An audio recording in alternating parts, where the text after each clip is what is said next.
చేపల కూర అయితే చూడండి ఎంత చిక్కగా వచ్చిందో, గ్రేవీ ఉన్నట్టే ఉంది, చాలా బాగుంది. చూడండి ముక్కకు కూడా మంచిగా ఉప్పు కారం అనేది పట్టినాయి, తెల్లగా లేకుండా మంచిగా ఉడికిపోయినాయి చేప ముక్కలు అయితే. మనం గంట పెట్టి ఎక్కువసేపు తిప్పలేదు కాబట్టి మనకి మంచిగా ముక్కలు చిదర కాకుండా కూడా ఉన్నాయి. పులుసు అనేది కూడా చూడండి ఎంత చిక్కగా వచ్చిందో, బాగుంది.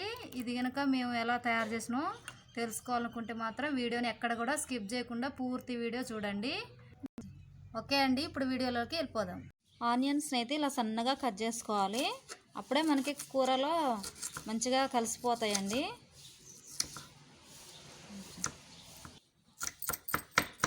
ఆనియన్స్ని మొత్తాన్ని కూడా ఇలా కట్ చేసుకోవాలి, అప్పుడే కర్రీలో మంచిగా కలుస్తాయి. స్టవ్ ఆన్ చేసుకొని ఒక ప్యాన్ పెట్టుకోవాలి.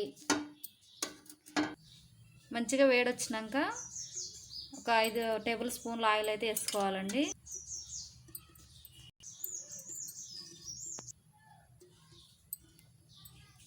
నూనె వేడొచ్చిందిగా ఇప్పుడు పచ్చిమిర్చి వేసుకుందాం. కొంచెం అంత జీలకర్ర వేసుకోవాలి. మనం ఇందులోనే ఆనియన్స్ వేసుకోవాలి, సన్నగా కట్ చేసినవి. ఈ ఆనియన్స్ అన్నీ కూడా కొంచెం ఫ్రై కావాలి. ఇప్పుడు ఈ ఆనియన్స్ ఈ విధంగా ఫ్రై అయినాయి కండి, ఇందులోనే మనం ఆనియన్ పేస్ట్ కూడా వేసుకోవాలి. అప్పుడే మనకి చేపల పులుసు అనేది చిక్కదనం వస్తుంది.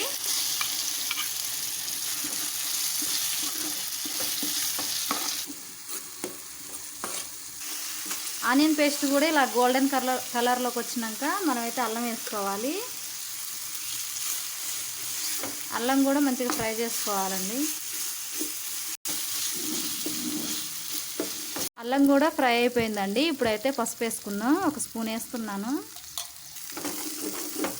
పసుపు అంతా కూడా పచ్చివాసన పోయేదానిక ఫ్రై చేయాలండి.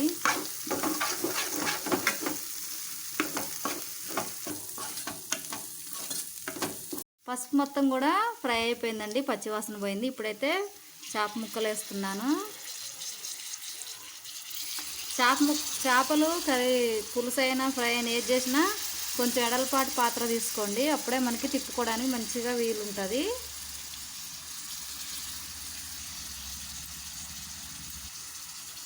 ఇప్పుడు రెండో వైపు కూడా మనం కొంచెం తిప్పేసుకుందామండి. మంచిగా మసాలాలు అనేవి పడతాయి ముక్కలకి.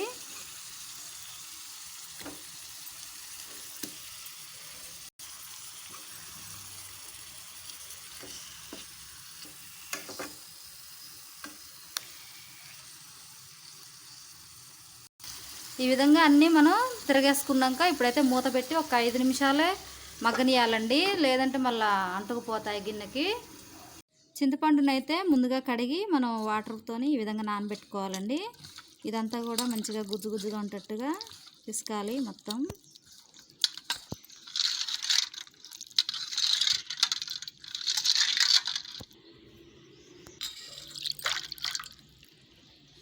ఈ ముక్కల్ని అయితే ఒకసారి కొంచెం కదిలించుకోవాలండి, లేదంటే అంటుకుపోతాయి. కొంచెం కదిలించుకోవాలి మధ్యలో. మంచిగానే ఉన్నాయి, అంటుకుపోలేదు.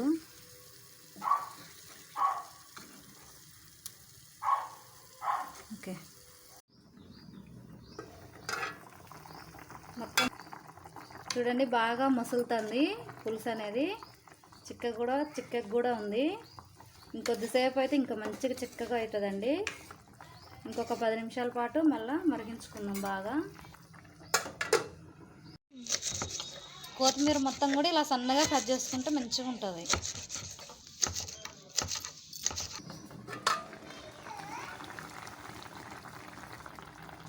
మంచిగా దగ్గర పడింది కండి. ఇప్పుడైతే నేను మసాలా వేస్తున్నాను. మసాలా అంటే ఓన్లీ ధనియాల పొడేనండి. ఇందులోనే సన్నగా తరిగిన కొత్తిమీర కూడా వేసుకోవాలి. ఇప్పుడే కొంచెం లైట్గానే కలుపుకోవాలి, లేదంటే ముక్కలన్నీ చిదరవుతాయి. అందుకోసమే మామూలుగా కలపాలి. కొంచెం కొత్తిమీర కూడా కొంచెం ఒక 2 నిమిషాలు మగ్గితేనే మంచి టేస్ట్ అనేది వస్తుందండి. చూడండి కొత్తిమీర కూడా మంచిగా మగ్గిపోయింది. పులుసు అనేది కూడా బాగా చిక్కబడిందండి. కర్రీ అయితే రెడీ అయింది. స్టవ్ ఆఫ్ చేసుకుందాం. చూడండి మన ఫిష్ కర్రీ అయితే ఎలా రెడీ అయిపోయిందో. పులుసు కూడా మంచిగా చిక్కగా బాగుందండి. ముక్కలు కూడా మొత్తం ఉడికిపోయినాయి, మంచిగా ఉన్నాయి. చూడండి ఏ విధంగా మంచిగా ఉడికాయో. ఈ ఫిష్ కర్రీ కనుక మీకు నచ్చినట్లయితే తప్పకుండా ఒక లైక్ చేయండి. మీ లైక్ అనేది మా ఛానల్కి చాలా అవసరం అండి. కర్రీ అయితే చూసారుగా అండి. ఇలాంటి వీడియోస్ కోసం మా ఛానల్ని అయితే సబ్స్క్రైబ్ చేసుకోండి.